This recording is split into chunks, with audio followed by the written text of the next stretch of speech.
macam-macam bahasa daerah. Beda dengan Jazirah Arab. Beberapa negara yang di sana itu semuanya curah hujannya rendah, tanahnya tandus, gersang. Nandur sak nandur ora iso tukul. Kalau cuma mengandalkan daerahnya sendiri, yen meng deprok ning daerah dhewe mati. Maka harus bergerak. Sehingga mereka dagang jauh. Nah, karena jauh dalam berhubungan ini kan butuh komunikasi yang intens. Disepakatilah satu bahasa komunikasi, yaitu bahasa Arab. Kira-kira ngono. Kok mbok guyu to? Kira-kira tapi kan bener weh. Saya berani mempertanggungjawabkan statement saya ini.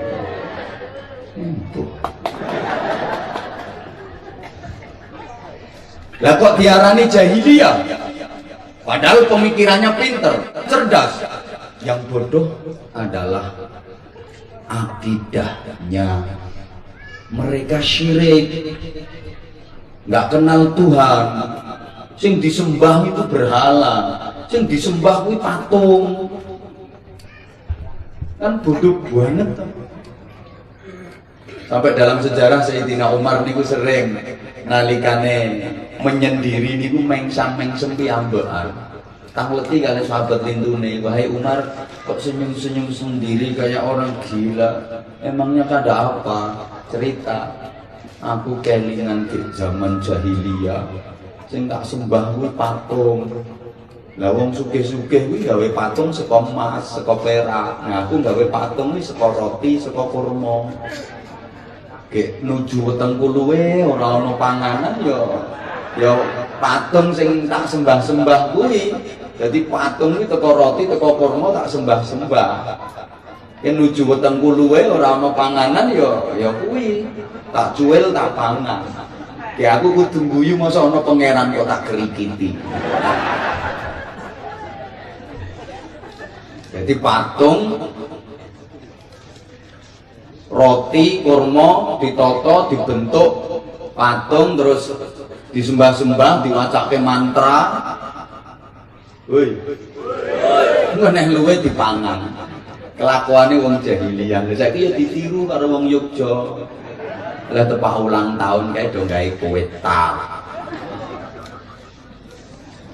Terus diencepi lilin, terus diwacake mantra. Mantranya tidak ada yang berani merubah.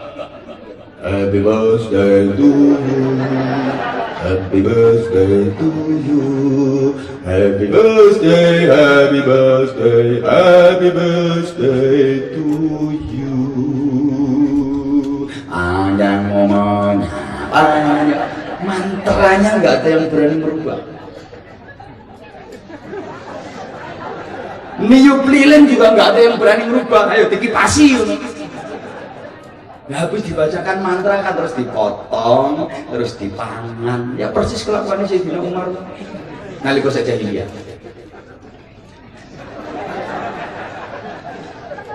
Woi.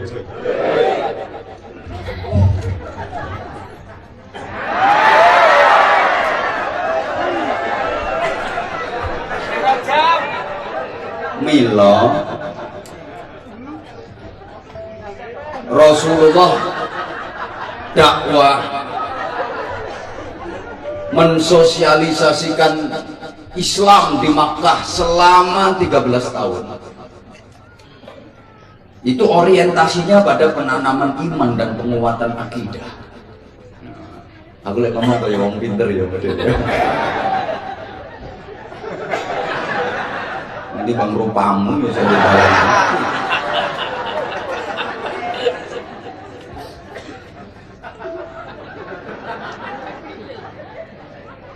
Ayat-ayat Quran yang diturunkan di Makkah yang kita kenal dengan ayat-ayat Makkiyah itu mayoritas berbicara tentang iman, berbicara tentang akidah. Juz Amma yang rata-rata orang sini hafal, kan kalau 30 juz nggak hafal, tapi juz 30 banyak yang hafal. Juz Amma itu 95% ayat Makkiyah. Isinya nggih nerangke tentang iman, nerangke tentang akidah, karena memang 13 tahun fase dakwah di Makkah itu misinya menguatkan iman, mengokohkan akidah. Allahumma sholli ala Muhammad. Lah apa enggak berhasil selama di Makkah? Panitia engko sik apa panitia kok umek mangkene. Nek mau riwari winta. Asline aku ngingeti ya. Piye ngono. Mangke diparingi wekdal kangge infak kelilinge. Iki nyangoni ora bejaji geger. Kadang aku yo kudu nesu wae.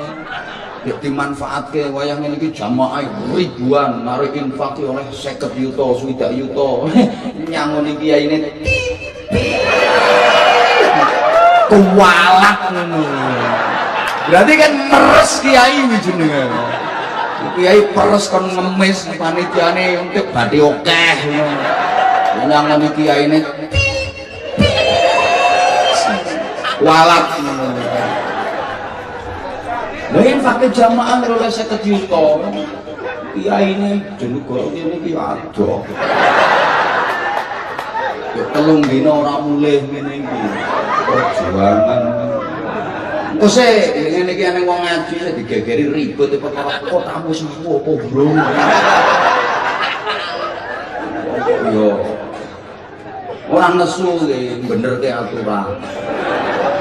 Aku ki yo sapian karo mangsaku yang disuni nggo pembangunan masjid, nggo yatim, nggo madrasah, nggo pesantren. Monggo. Paringi wekdal piyambak, kersane jamaah niku konsentrasi ngajine. Soale kula nerangke ngeten iki maringi aran terus panitiane sriwat, sriwet. Jamaah mesti terganggu. Ora nyawang yo kesawang kok. Nggih Bu nggih. Krungu iki kupinge panitia. Aku diatur iki yo wis ngerti.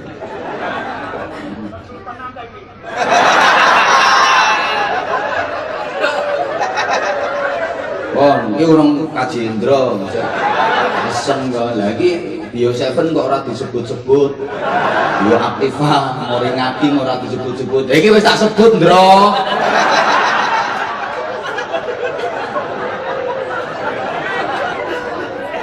Wong aku ngaji nyang dia ditunuti kok ngintil wae. Nanti mau kaji Indra. Tak sebut. Wong Yogyo saiki ra ya wis do ngerti Bio 7 iki Anwar Zahid ngono wis. Wis meneng kowe. Iki ora aku sing nunut Bio 7 sing nunut aku. Lemah ya aku dikon nunut-nunut Bio 7. Harga diri, Bro. Kono ngetoke aku monggo. Kaya ngene iki lah ya aku dimanfaatke nggo narik infak jariah nggo masjid. Monggo, tapi yo aja diricu. Tekan ndi mau. Berhasil kok tipis. Wis tak lalek-lalekke mbok elingke wae. Garang ngilangi keikhlasan. Wis tak lalek-lalekke kok dielingke. Wis ora usah bahas tipis. Rapopo paling diundang neh ora teko. Ya ora mutung golek liyane. Kaya padha sampean gak yo ngono. Ngene iki wong sing ora seneng. Kuwi jare kiai kok bahas dawuh malah sang kiai koplak. Wong sing ora seneng mesti ngono. Soale dhewe luwih koplak. Ora roh kemanfaatan karo benerno tatanan, benerno aturan. Dadi mbangane ndrundel nang jero ati, ayo. Kaya mesisan diomongke ngene. Karo panitia liyane sing ngundang bendo krungu. Ayo ngono.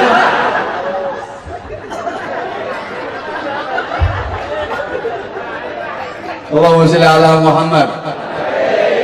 Ben iki kono sing aran kuwi adol ayate pangeran. Ndek sing ngomong ngono ki ra payu. Wong kok ya wis ngene.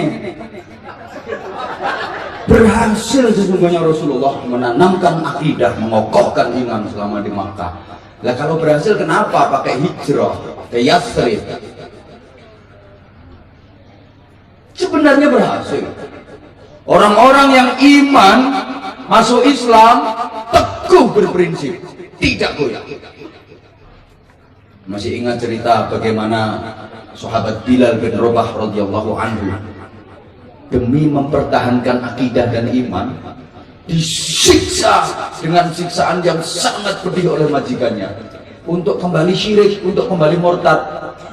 Tapi Bilal tetap bertahan.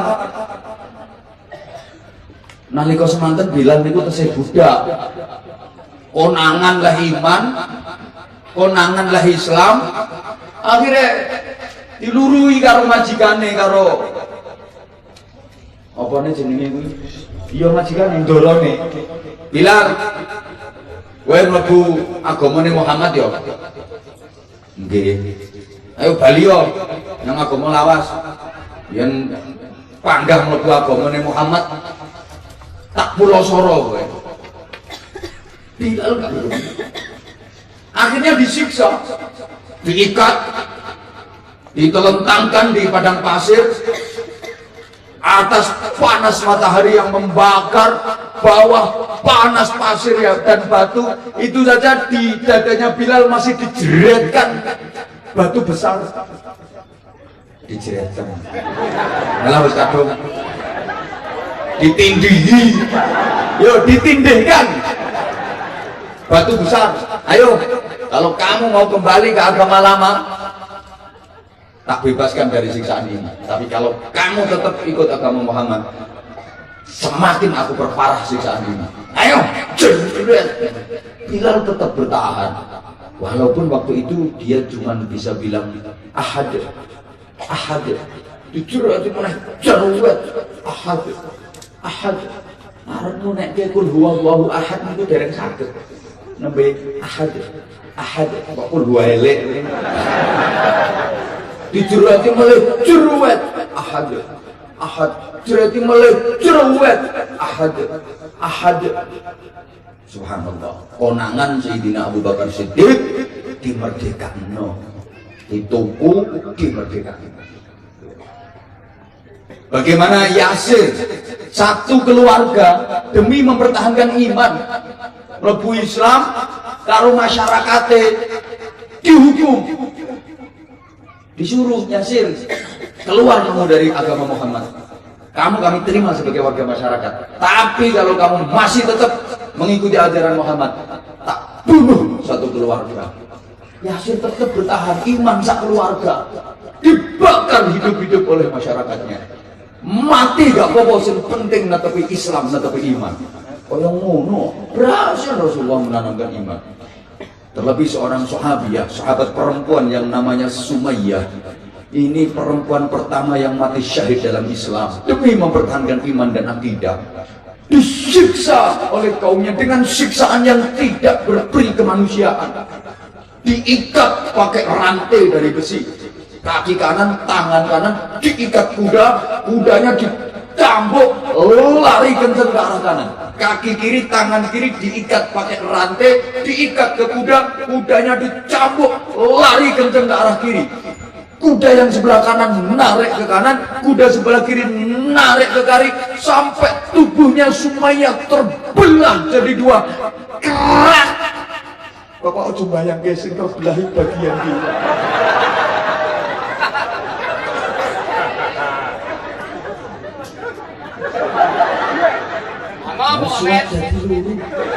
Demi mempertahankan akidah, berhasil.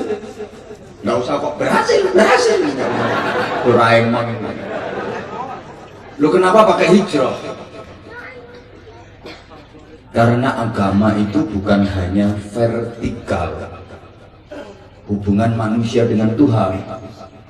Agama itu bukan hanya mengatur hubungannya menungso karo Gusti Allah mawon.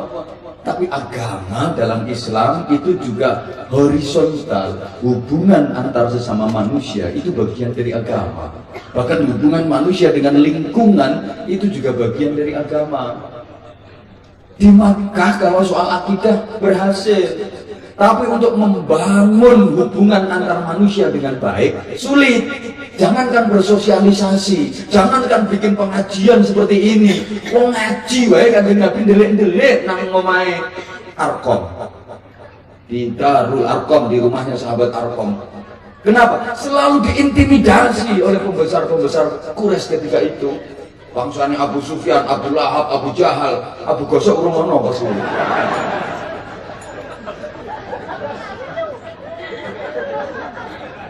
Diancam, diintimidasi, sehingga susah mau membangun komunitas masyarakat yang baik, apalagi pemerintahan sulit di Makkah, sehingga diperintah Allah untuk berhijrah ke Yathrib ketika itu namanya.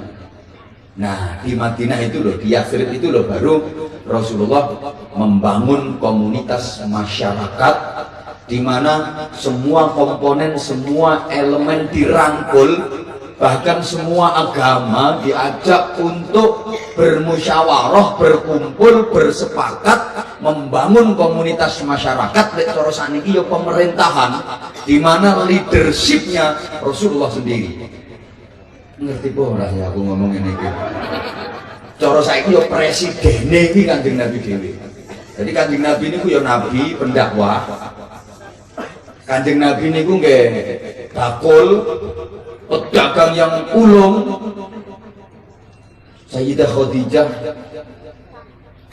terpikat, tertarik, terpesona, jatuh cinta kali Kanjeng Nabi niku rak mergo Kanjeng Nabi ya jujur, akhlake mulya, ganteng, sukses dalam berniaga, sukses dalam berdagang. Terus seneng sugih Kanjeng Nabi niku. Jangan salah paham, dikira Rasulullah menikah dengan Sayyidah Khadijah karena itu janda kaya. Salah sama nojok mono. Rasulullah juga kaya raya waktu nikah sama Sayyidah Khadijah. Maharnya, mas kawinnya 200 ekor unta merah. Unta merah saya kira gani 40 juta satu ekor. Lainnya 200, kayak 8 miliar. Kanjeng Nabi nikah kalau Sayyidah Khadijah itu mas kawinnya 8 miliar. Wong kena saya ketemu salah kira-kira.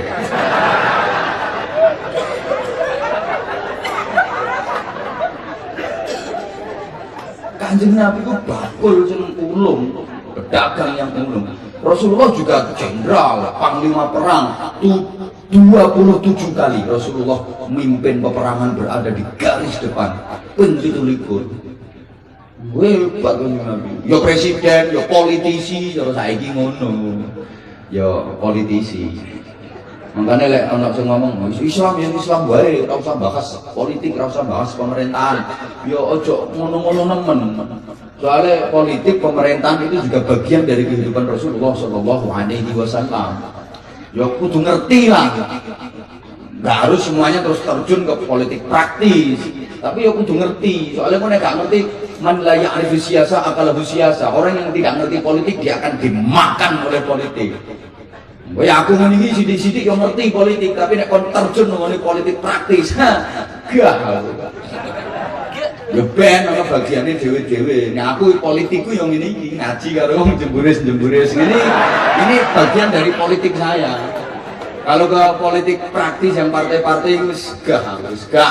Soalnya aku nyalon kok jadi dipilih. Umpama wis gak wis ngene wae. Pancene rumah kira, pancene piye yo?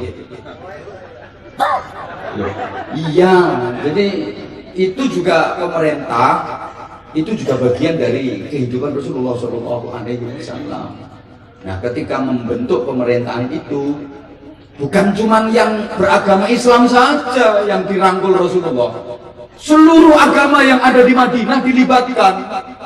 Yang Nasrani, yang Yahudi, yang Majusi diajak bermusyawarah, bersepakat membentuk pemerintahan. Makanya terus ada namanya Piagam Madinah, disepakati bersama. Yang non muslim dilindungi, saling menghormati. Bahkan Nabi bersabda, siapapun orang Islam yang membunuh non-muslim yang berada dalam perjanjian Piagam Madinah ini, haram baginya mencium bau surga. Nah saiki sama nangan-nangan Bapak Ibu, negara sak donya ini yang mempraktekkan Islam ala Rasulullah Shallallahu Alaihi Wasallam, ya Indonesia yang kita cintai, yang kita banggakan ini. wis pas to ya.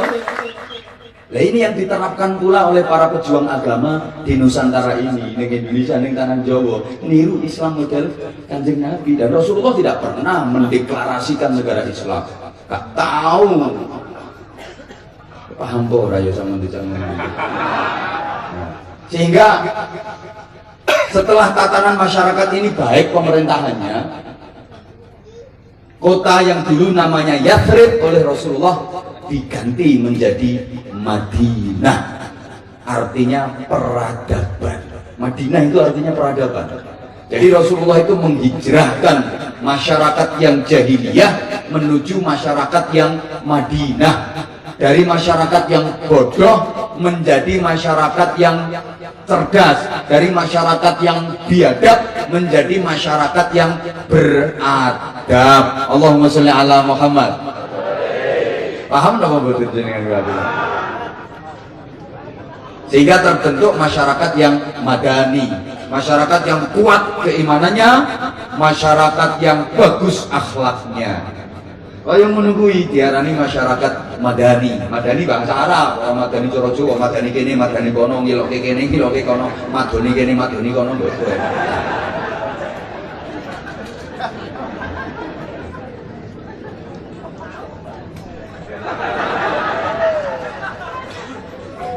Nah sekarang persoalannya, saya pengen rodok pengalaman sampai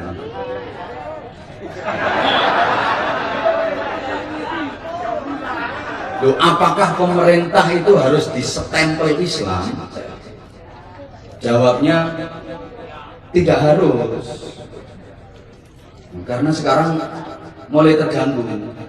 Islam yang disebarkan oleh para pendakwah dan penyebar Islam di Indonesia, Islam ala Indonesia, itu sekarang mulai terganggu. Ada kelompok-kelompok tertentu yang berfaham seolah-olah umat Islam harus berada di negara Islam. Kalau pemerintah tidak berstempel Islam dianggap tidak Islami. Ono sing model ngono. Nah, saiki apakah pemerintah itu harus disestempel Islam? Jawabnya tidak harus. Kalau seluruh warganya beragama Islam dan semuanya setuju, sepakat, monggo. Tapi kalau penduduknya tidak semua beragama Islam, ya tidak harus disestempel Islam. Yang penting pelaksanaan syariat Islam diberi kebebasan untuk menjalankan ibadah. Yang penting niku, mau pemerintah wis stempel republik, mau serikat, mau federal, mau kerajaan, yang penting umat Islam diberi kebebasan untuk menjalankan syariat Nabiullah Muhammad sallallahu alaihi wasallam. Ngono.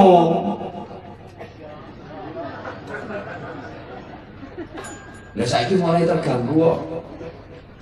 Koyo-koyo kudu disestempel Islam. Nek stempelnya gak Islam dianggap ora Islami. Padahal stempel karo amaliyah karo pelaksanaan kadang-kadang cocok, kadang-kadang gak cocok. Ono stempelnya Islam tapi amaliyah ora Islam. Stempelnya Islam isine ora Islam. Ono sing stempelnya ora Islam tapi isine Islam. Halo. Halo. Lagi ini loh saya gini. Para wali ya dalam mensyiarkan Islam di Indonesia ini nggak pakai peperangan. Soalnya para wali itu menyebarkan Islam ke Indonesia tidak melalui pemerintahan. Para wali itu ya dudu pejabat, ya dudu PNS. Jadi ya gak ono undang-undangan bayaran, ya ono muda pangkate. Mereka profesinya dagang. Terus waktu hidupnya dicurahkan untuk umat, bahkan ngalahke kepentingannya dewi. Caranya dengan kelembutan, nggak pakai kekerasan.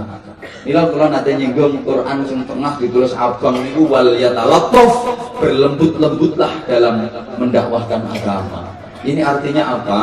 Kekuatan Islam itu bukan pada kekerasan, tapi kekuatan Islam itu terletak pada kelembutan dalam menaungi dan mengayomi umat Muhammad Sallallahu Alaihi Wasallam. London itu jajah Indonesia sampai 350 tahun lebih.